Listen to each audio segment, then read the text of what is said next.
Hi, I'm Mary from Joyful and Mary Quilting, and for today's quilting tip, I am going to show you how to baste a quilt binding using Elmer's washable school glue. You heard me right, glue basted binding. Glue basting is really popular right now among quilters, and I tried it and I can definitely see why. My mitered corners on my binding are beautiful on the front and on the back of my quilt. And it's easy. All you need is a bottle of washable Elmer school glue, a tip, which is totally optional for your glue bottle, and an iron. This tutorial is going to walk you through the process from start to finish. So let's get started.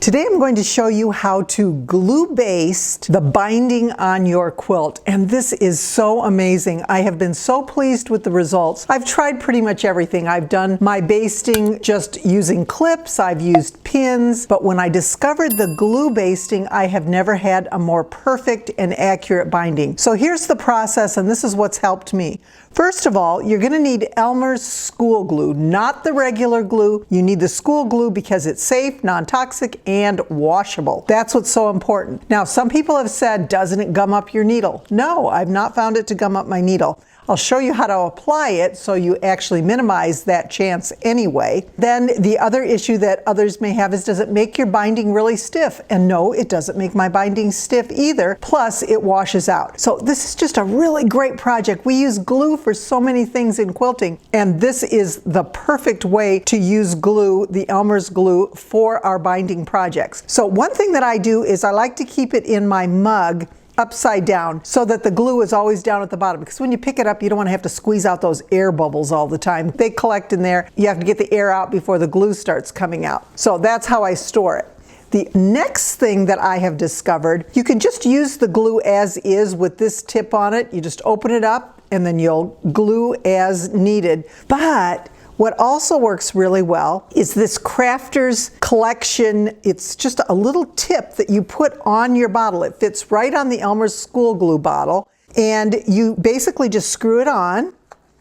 And then it has this really nice long tip that allows me to add that glue to my binding and have a little bit more control over it. The other nice thing about this is, do you see this little pin here? That actually goes right down into the center of the tube that the glue comes out of, so you don't get it all gooed up in there. It kind of can get gummy and it will stick, but when you put this on there, it goes all the way down into the bottom, and then you just screw it on, and it's also keeping that glue from collecting inside that long skinny tip. So I love that part. Now, if you have taken this off, you wonder, do I need to save this tip? And you really don't, because actually what you can do is you can take this, it unscrews again, and you can just pull this off, and there you've got a tip there, which is similar in size to the one that originally comes on the Elmer's glue. So, you know, either way you can do that. So what I'm going to do is I'm going to put this actually back on,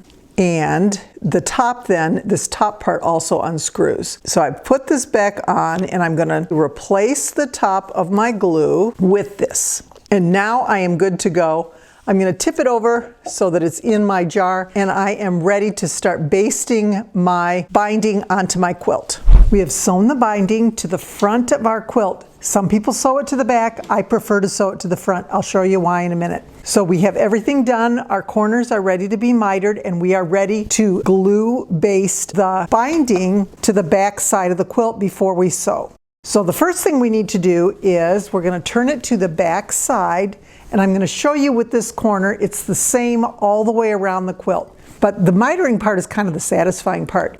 You just put your finger here and you turn it, and it just automatically miters. You can see we've got the corner here. Put your finger in there and you've got a beautiful miter without even worrying about it. We are going to then miter the corner on the back and use our glue. Now normally if you're going to just do some basic binding, you would go along the edge, you would clip, you would do your mitered corner of your binding this way, and you would clip and then continue around the edge. And it works. You have to keep moving your clips. The time that it takes you to line everything up to make sure that once you're sewing that everything is straight, I think it's worth it to take the time and use the school glue. So instead of using these clips, we are going to use our glue with that long tip on it and our iron. The iron is really important because it actually sets the glue, it dries it, so that as we go along, it doesn't come up.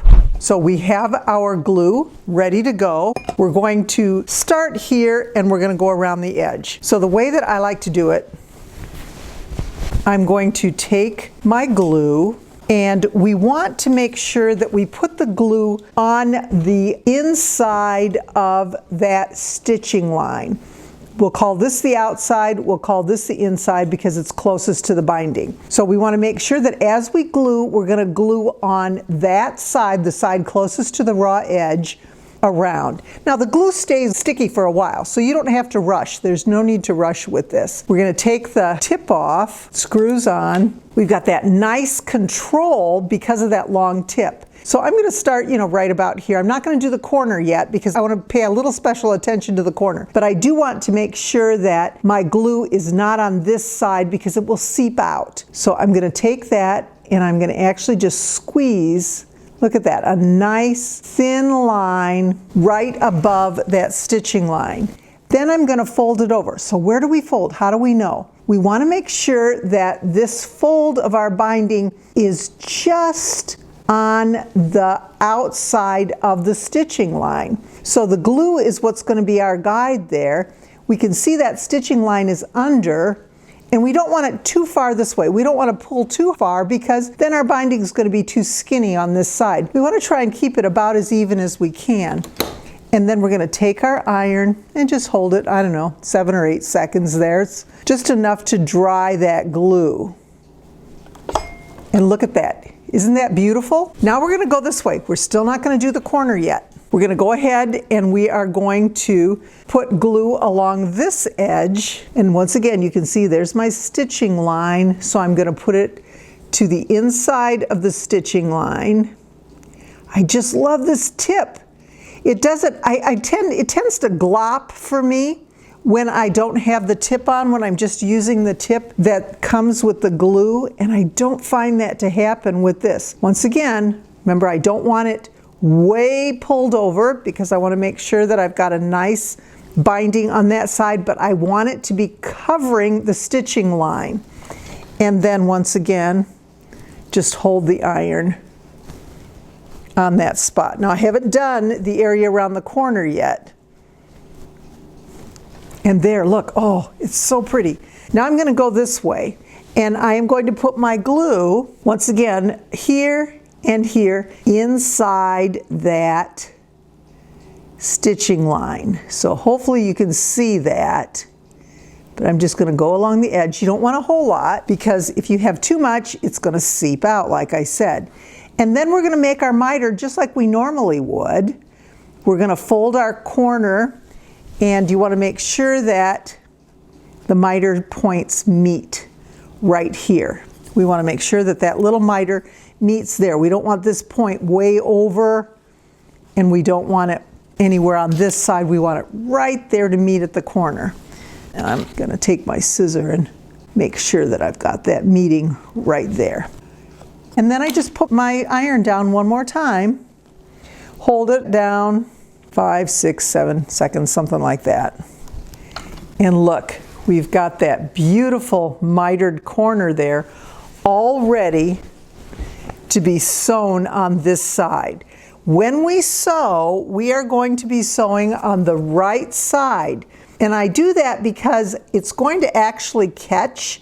When we go around the edge, we're going to sew. I'm going to use the same color thread as my border, that green thread. You can use this if you want to sew on top of the pink, but I don't want the stitching line to show. So I'm going to use the green. I'm going to sew, or a gray or anything like that that will hide itself. And I'm going to sew right in the ditch all the way around the edge. Now, if you look, when I sew there, that ditch is going to be right here, close to the edge, and it's going to look really nice. It'll show, of course, on the back, but since we were really careful positioning this binding as we folded it over, we know that we have binding that is on this side of the stitching line, so that when we sew in the ditch, the stitching line, it is going to be on top of this binding strip and not on the backing. Now, will it ever show up on the backing? It could, especially in these corners. Sometimes when we're turning the corner, we get a little out of line. And if that happens, that's okay. You can either go back and redo that if you want. You can stitch it down by hand, whatever. But for the most part, I think the look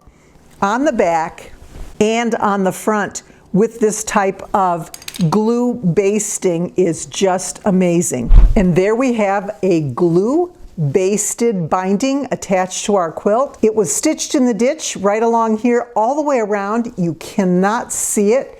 If you look at the back, it's beautifully attached, and this is where we sewed on the front. So this is how the back came out because the glue held everything in place. Use the Elmer school glue. If you want, you can use the tip. You don't have to. You can use the tip that came with the glue. It works really well. I think it's a great way to bind the quilt. So what do you think? I believe the binding frames the quilt, and glue basting before sewing for me is the perfect and easiest way to finish. I am always trying to be joyful, but I will always be merry. Thank you so much for joining me.